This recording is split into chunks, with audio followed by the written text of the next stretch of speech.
Thank you. This is our first time presenting at Meeting on the Mesa, and I'm really looking forward to telling you our story. So, as I'm sure everybody in this room knows, the B cell is an amazing cell that nature spent hundreds of millions of years making into the perfect manufacturer of proteins. And B-Bio was founded on a simple but powerful question, which is, what if we could take that cell and engineer it to make any therapeutic protein we wanted to? And if we can, then the natural biology of B cells kicks in. The half-life of a natural B cell is 17 years. It produces at constant levels. It is naturally allogeneic. It's redosable, and it does not require preconditioning. So the resulting portfolio of medicines that could be born out of this new class, we think has just staggering potential for patient impact. So many of us know the story of B cells. Even my 17-year-old daughter at this point can tell the story of B cells because of the vaccine stories that we've all been hearing over the last couple of years. You know, a B cell, so let's take the vaccine example. A vaccine is given to a patient, goes in, simulates the disease, which then taps the right B cells into action. Those B cells then differentiate into memory B cells and long-lived plasma cells. And it's that long-lived plasma cell that will be the star of our show today.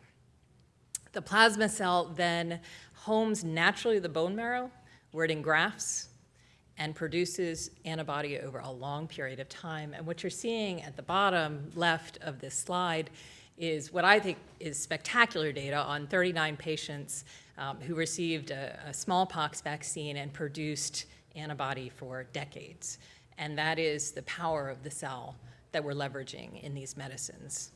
So when you think about B-cell medicines, there really are, two axes that I'd suggest you hang the data on.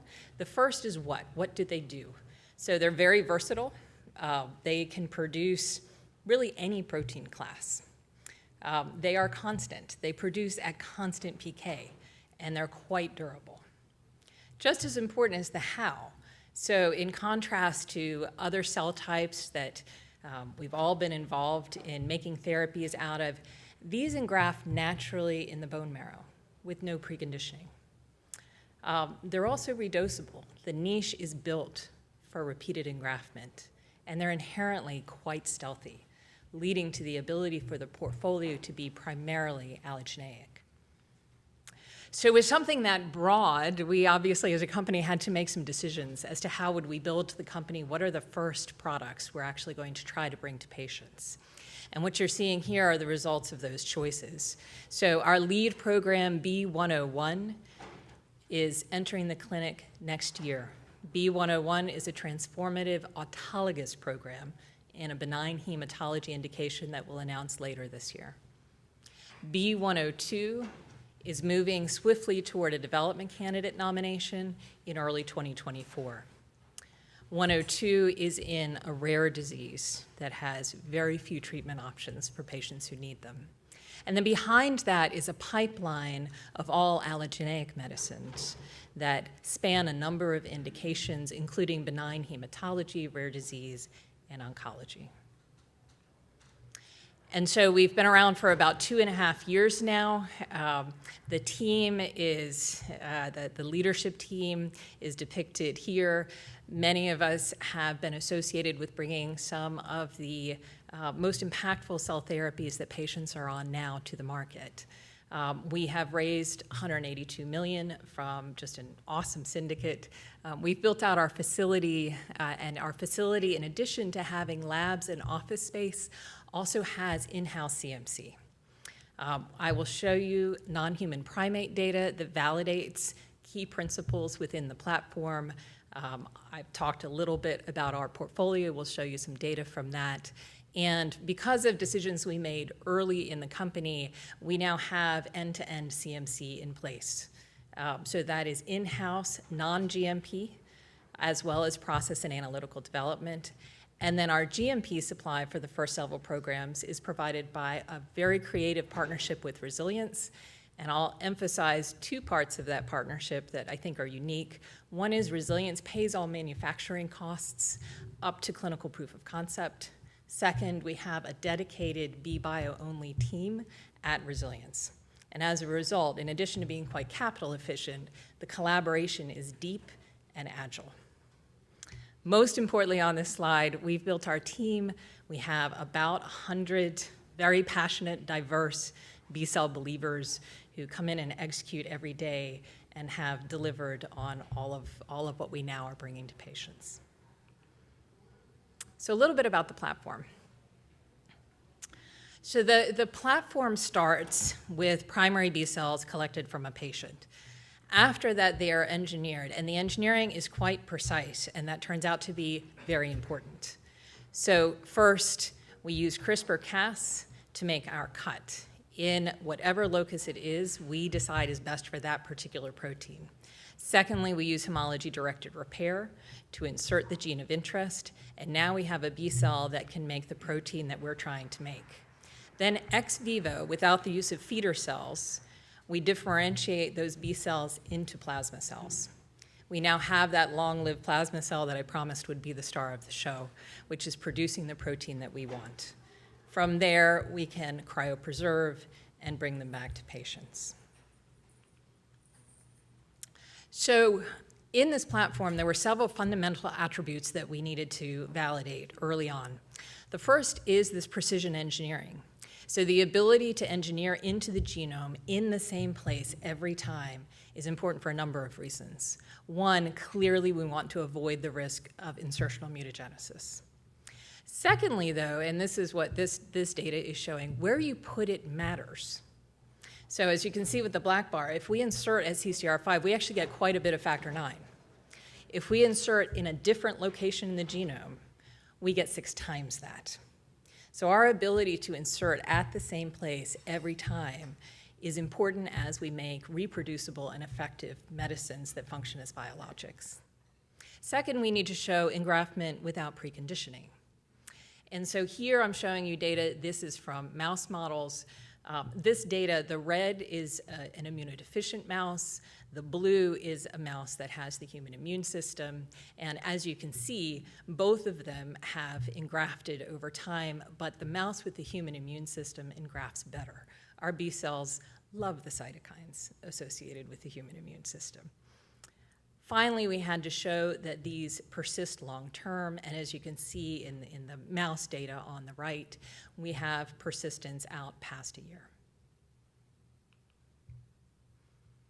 So what I just showed you were in mouse models. A key attribute of the platform that we needed to show in a large immunocompetent model was this engraftment without preconditioning. So this is NHP data.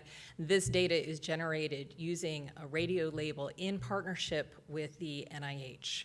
And as you can see, the plasma cells very quickly go exactly where we would expect them to over time, very short periods of time, engraft in the marrow and in the spleen, and persist through the 6 days that the radio label allows us to do this observation.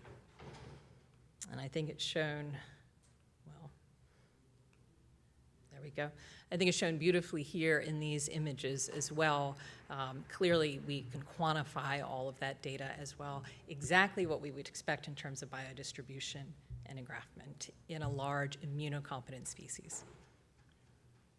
So I mentioned the natural allogenicity of the B cell, and having spent an earlier part of my career in T cells, allogenicity is a challenging thing that I think we as an industry one day will solve. But part of what makes it so challenging in T cells, I think, is familiar to probably everybody in this room. T cells have a T cell receptor, which obviously can lead to graft versus host. B cells do not have a T cell receptor, so that is not the problem we're trying to solve in a B cell. T cells also have a number of molecules on their surface that allow the immune system to detect and eliminate them. MHC class I, MHC class II, co-stim. In direct contrast, when a B cell differentiates into a plasma cell, it downregulates MHC class II. It also downregulates co-stim.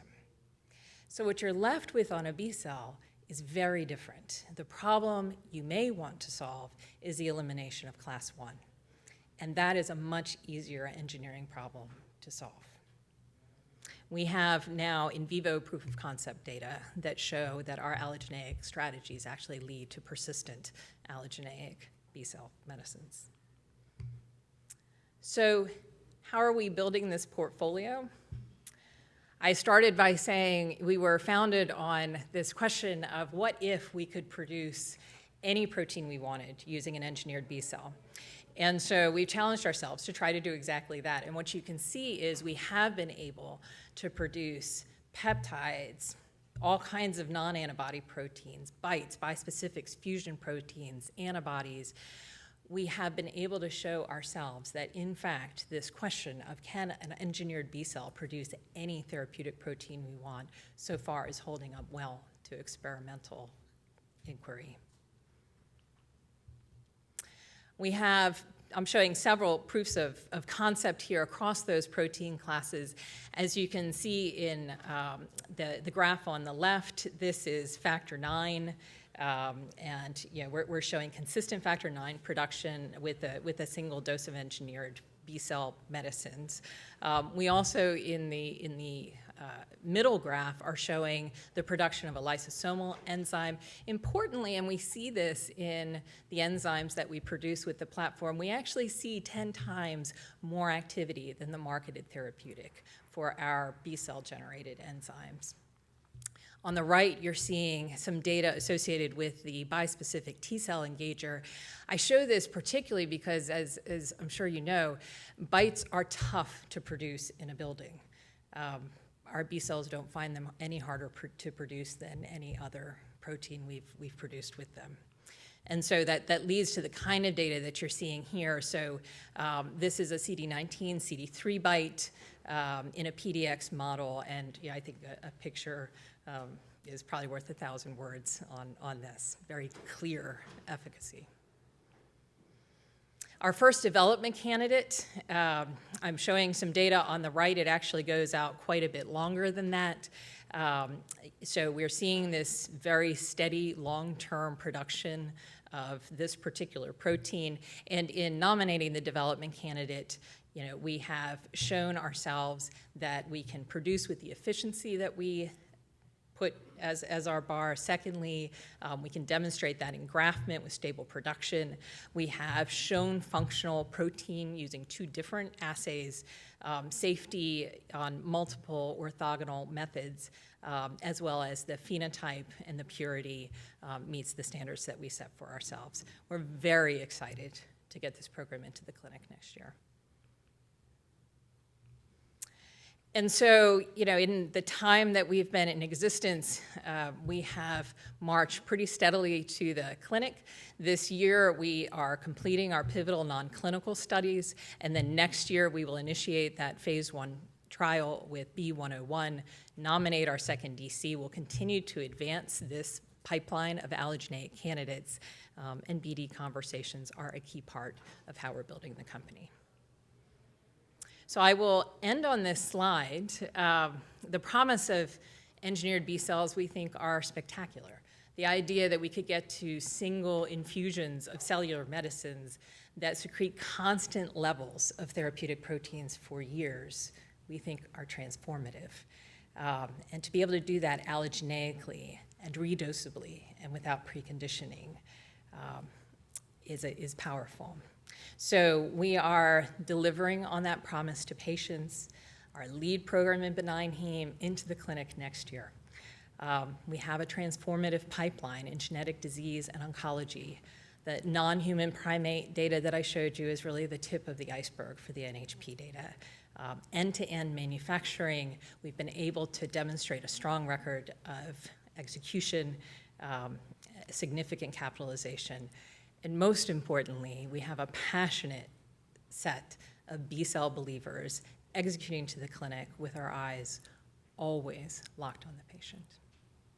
I thank you for your time. I'd be happy to take questions.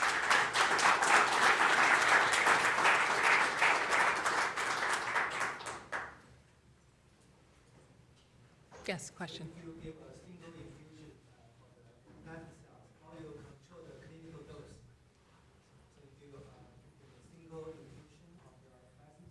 Yes. the therapeutic dose in Yes, so in the body. question was, if you give a single infusion of plasma cells, how do you control the clinical dose?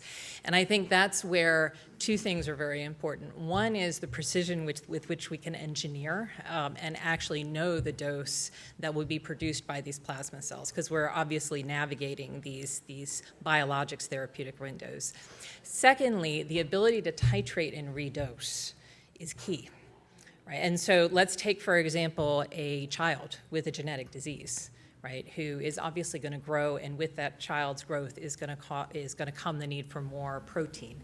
We can give that child additional B cells at that time so that we can actually control up to the dose that we need.